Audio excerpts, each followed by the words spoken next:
Ya,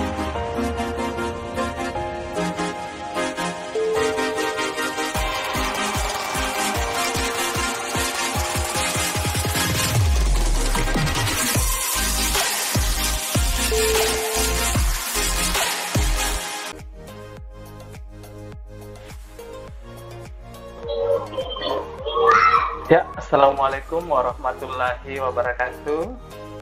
Sampai berjumpa kembali. Selamat berjumpa kembali dengan saya Hizbul Watan. Kali ini saya akan membahas tentang surat dari Direktur Jenderal Tenaga Kependidikan Kemendikbud RI tertanggal 31 Mei 2021 mengenai seleksi P3K guru tahun 2021. Ya, ini informasi penting terkait seleksi P3K guru tahun 2021. Surat ini ditujukan kepada Kepala Dinas Pendidikan Provinsi, Kepala Dinas Pendidikan Kabupaten dan Kota di seluruh Indonesia. Suratnya menindaklanjuti pengumuman Kementerian PAN-FB terkait formasi CASN P3K guru tahun 2021. Dengan ini kami informasikan beberapa hal berikut. 1. Calon peserta seleksi CASN P3K guru tahun 2021 adalah 1. Tenaga honorer X kategori 2 sesuai database tenaga honorer X K2 BKN. Jadi calon peserta yang boleh mendaftar P3K guru tahun 2021 ini yang pertama adalah X kategori 2 dan data nama kategori 2 ini sudah tersimpan di dalam database tenaga honor X K2 di BKN. Yang kedua, guru honorer yang mengajar di sekolah negeri di bawah kewenangan pemerintah daerah dan terdaftar sebagai guru di Dapodik Kemendikbudristek. Jadi yang kedua yang boleh mendaftar itu adalah guru honorer di sekolah negeri dengan kewenangan Pemda yang terdaftar di Dapodik. Kemudian yang ketiga yang boleh mendaftar itu adalah guru bukan ASN yang mengajar di sekolah swasta dan terdaftar sebagai guru di Dapodik Kemendikbudristek. Jadi guru yang mengajar di sekolah swasta pun boleh mengikuti seleksi CASN P3K guru tahun 2021 ini. Yang keempat, calon peserta yang boleh mendaftar itu adalah lulusan pendidikan profesi guru PPG yang belum menjadi guru dan terdaftar di database lulusan pendidikan profesi guru Kemendikbudristek. Jadi saya banyak lihat di grup-grup Facebook dan lain sebagainya mempertanyakan, saya ini alumni PPG tetapi tidak sempat honor atau mengajar di sekolah, jadi tidak terdaftar di Dapodik. Apakah boleh? Ini jawabannya. Ternyata boleh.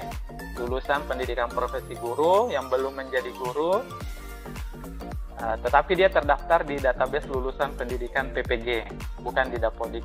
Jadi boleh mendaftar. Itu calon peserta seleksi CASN P3K guru tahun 2021. Jadi ada 4 kriteria yang boleh mendaftar. Jadi disimak sebaik mungkin. Selanjutnya yang kedua, isi suratnya. Pendaftaran peserta seleksi CASN PPK P3K guru dilakukan melalui halaman resmi Badan Kepegawaian Negara. Jadi website resminya itu hanya ada di https://scasn.bkn.go.id. Jadi semua informasi tentang seleksi itu hanya di website ini. Jadi jangan percaya lagi website-website atau informasi-informasi yang terkadang hoax. Itu hanya ada satu website resmi, yaitu ada di sscasn.bkn.go.id. Di sini mulai dari alurnya, cara pendaftarannya, formasinya, syarat-syaratnya dan sebagainya itu akan ada di upload, akan ada terpampang di website ini. Jadi silahkan dibuka, diupdate informasi-informasi yang terkini, yang resmi itu hanya di website ini, sscasn.bkn.go.id. Yang ketiga, peserta yang berstatus sebagai penyandang disabilitas dapat mendaftar ke formasi manapun, kecuali Jadi peserta yang penyandang disabilitas ini ada afirmasi dapat mendaftar ke formasi manapun kecuali A. Guru Bahasa Indonesia ahli pertama bagi penyandang disabilitas rungu. Jadi penyandang disabilitas rungu ini boleh mendaftar formasi apapun kecuali guru Bahasa Indonesia ahli pertama. Itu maksudnya. Yang kedua, Guru Bahasa Inggris ahli pertama bagi penyandang disabilitas rungu. Iya. Yang ketiga, Guru Penjas Orkes ahli pertama bagi penyandang disabilitas daksa. Yang terakhir, Guru Seni Budaya Keterampilan ahli pertama bagi penyandang disabilitas netra. Jadi misalkan yang satu ini disabilitas rungu itu boleh mendaftar ke formasi apapun, kecuali dia mendaftar formasi Guru Bahasa Indonesia ahli pertama. Begitu juga dengan rungu, dia boleh mendaftar formasi apapun kecuali Guru Bahasa Inggris ahli pertama. Begitu seterusnya disabilitas daksa dan disabilitas netra. Yang keempat, isi surat dari kementerian ini, seleksi CASN P3K Guru tahun 2021 meliputi seleksi administrasi dan seleksi kompetensi. Jadi hanya ada dua saja seleksi CASN P3K Guru ini. Jadi tidak ada istilah seperti CPNS itu ada SKS. Seleksi kompetensi dasar ini tidak ada. Yang ada di sini hanya seleksi administrasi, berkas-berkasnya, persyaratannya, jika itu memenuhi bisa mengikuti seleksi kompetensi. Jadi langsung seleksi kompetensi bidangnya. Tidak ada lagi tes kompetensi dasar. Yang kelima, seleksi administrasi meliputi verifikasi dan validasi kelengkapan berkas serta kesesuaian dokumen pendaftar berdasarkan kriteria calon guru P3K. Jadi di seleksi administrasi tadi itu adalah ada tahapan verifikasi dan validasi berkas, disesuaikan dokumen pendaftar dengan kriterianya. Contohnya tadi, yang boleh mendaftar itu hanya di bagian pertama guru honor yang terdaftar di Dapodik.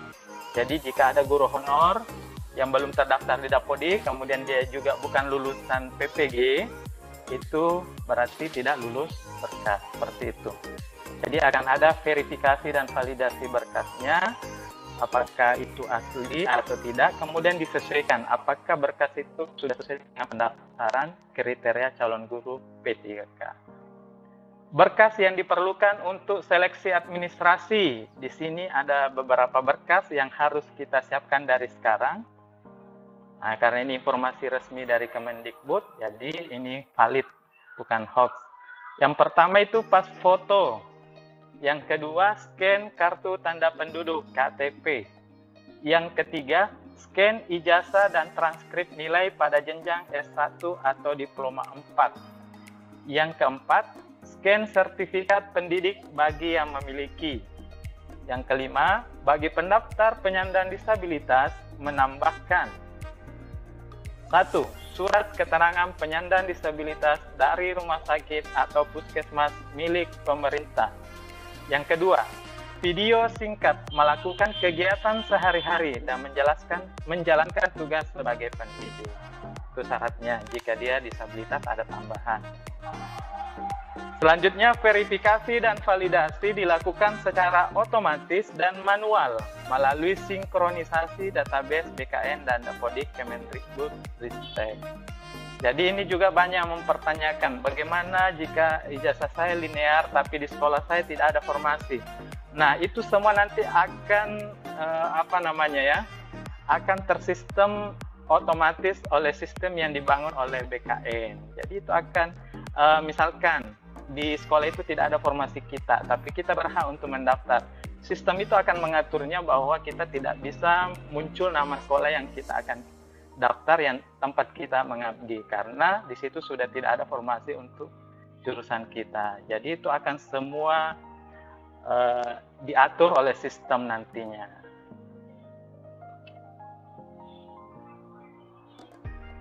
Selanjutnya yang C ini, verifikasi administrasi dilakukan berdasarkan pada linearitas sertifikat pendidik dan atau kualifikasi pendidikan. Jadi kalau dia tidak sertifikat pendidik, belum PPG, itu dilakukan berdasarkan kualifikasi pendidikannya. Tetapi jika dia sertifikat pendidik, jadi akan diverifikasi berdasarkan linearitas sertifikat pendidiknya.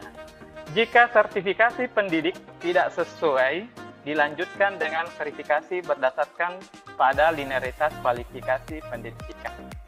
Kesesuaian linearitas dimaksud merujuk pada surat edaran Direktur Jenderal Tenaga Guru dan Tenaga Pendidikan Kemendikbud tanggal 15 Maret 2021. Jadi itu akan disesuaikan di situ. Seperti misalnya pendidikan bahasa Indonesia itu boleh mendaftar di SD, di SMP, SMA, SMK jurusan bahasa Indonesia, boleh juga mendaftar di SD. Iya, seperti itu. Jadi di suratnya itu sudah ada daftar linearitas sertifikat pendidik, kualifikasi pendidik dengan mata pelajaran yang diampu. Dan itu akan diatur oleh sistem nantinya. Jadi akan keluar formasi-formasi yang boleh kita daftar. Jika itu memang tidak sesuai dengan aturan atau sesuai dengan yang telah ditetapkan, itu sepertinya tidak akan muncul tempat sekolah lainnya. Karena sistem sudah membaca bahwa kita itu sertifikat pendidiknya jurusan ini, ijazah kita jurusan ini. Jadi otomatis yang boleh kita daftar itu, itulah yang muncul. Jadi jangan khawatir, semua akan tersistem oleh database yang dibangun oleh BKN dan Kemendikbudristek Dikti. Selanjutnya yang keenam di sini, seleksi kompetensi, itu tadi seleksi administrasi. Seleksi yang kedua adalah seleksi kompetensi. Seleksi kompetensi ini dilakukan melalui tes kompetensi P3K Guru. Tes kompetensi P3K Guru meliputi tes kompetensi dan wawancara. Jadi di tes kompetensi ini dua, ada tes kompetensi dan ada wawancara. Materi tes kompetensi, ada kompetensi teknis, kompetensi manajerial, tes kompetensi sosiokultural. Kemudian tes kompetensi dan wawancara dilakukan sesuai prosedur penyelenggaraan menggunakan CET UNBK. Jadi seperti siswa yang melakukan ujian nasional berbasis komputer itulah yang kita pakai juga untuk seleksi ini. Dengan mengikuti protokol kesehatan, pencegahan dan pengendalian COVID-19. Yang D, tes kompetensi P3K Guru akan dilakukan sebanyak 3 kali sepanjang tahun 2021 di tempat ujian kompetensi TUK yang akan ditetapkan oleh Kemendikbudristek. Jadi ada 3 kali ujian sepanjang tahun 2021 ini di TUK yang telah ditetapkan.